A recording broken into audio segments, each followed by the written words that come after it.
Шановні українці, українки, сьогодні ми продовжили нашу роботу, щоб у нас було ППО. Це фактично кожного дня, абсолютно без перерви. Це дуже непросто. Треба шукати ракети для ППО, додаткові системи, особливо проти балістики.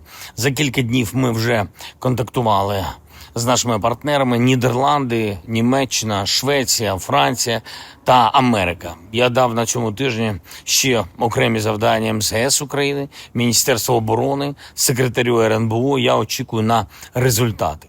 Зараз усім посадовцям треба займатися не абстрактними речами, а цілком конкретно ППО для України, фінанси для України, необхідні засоби та необхідні рішення для фронту, для стійкості нашої держави. Наступні тижні теж будуть важливими щодо цього. Ми готуємось до зустрічей та перемовин, до візитів в Україну партнерів, ракети для патріотів – це пріоритет. І, звісно, ми розуміємо, що політичної волі Сполучених Штатів Америки точно вистачило би, щоб дефіцит патріотів заповнити. Але поки що недостатньо такої підтримки. Будемо всіма каналами переконувати.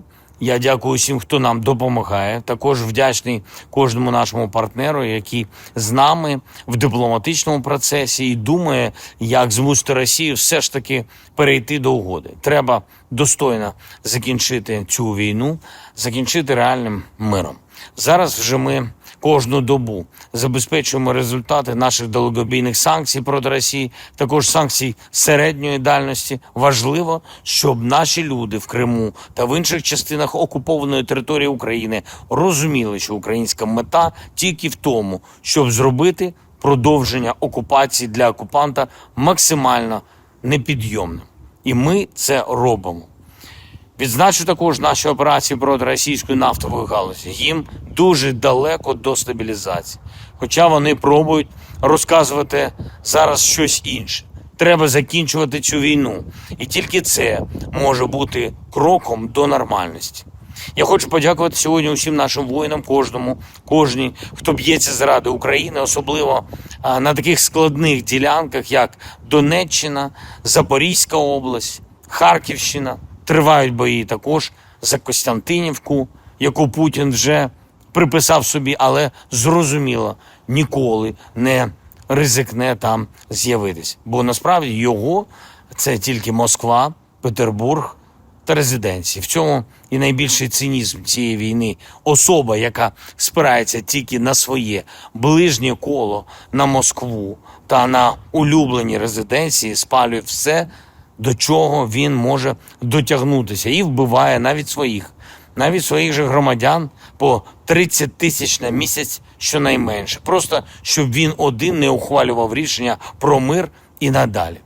В цьому червні теж майже 30 тисяч підтверджених уражень російських окупантів на фронті, убитими та важко пораненими.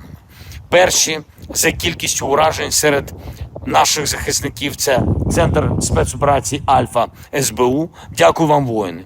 Ми будемо забезпечувати більше засобів для усіх наших підрозділів, від діпстрайків та тих, що зосереджені на середній дальності і на фронтовому захисту.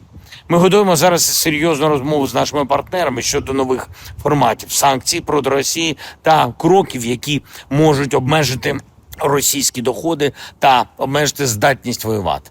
Україна бачить цю перспективу, що може бути зроблено. Треба на Росію тиснути, щоб мир був. Україна всі пропозиції, всі варіанти дипломатичні вже надала. Ми розраховуємо, що протягом цих місяців попереду умови для достойного миру будуть наближені або силою, або дипломатією. Я дякую всім, хто допомагає. І окремо ще раз вітання ВМС України і сьогоднішнім професійним днем Військово-морських сил Збройних сил України. Я дякую вам, хлопці, дякую вам за захист України. Ще одне, є знов дані розвідки про те, що росіяни готують новий масований удар. Це в дусі Путіна одразу після Дня Незалежності Америки і перед самітом НАТО в Анкарі. Росія хоче додати зла і вбити людей. Будь ласка, бережіть себе, зважайте на сигнали повітряної тривоги. Окремо для партнерів Будь-яке зволікання з ракетами для нашої ППО, з ракетами для Петріотів – це втрата життів. Це спонукає Росію воювати далі. Світ має необхідну кількість і якість ППО. Потрібні ваші рішення, щоб був реальний захист життя в Україні. Передусім, це, звісно, рішення Америки, рішення сильних в Європі та у світі. Будь ласка, будьте активними у рішеннях, захищайте життя. Ракети для патріотів не на складах зараз потрібні, а в дивізіонах патріотів в Україні. Дякую тим, хто допомагає реально. Слава Україні!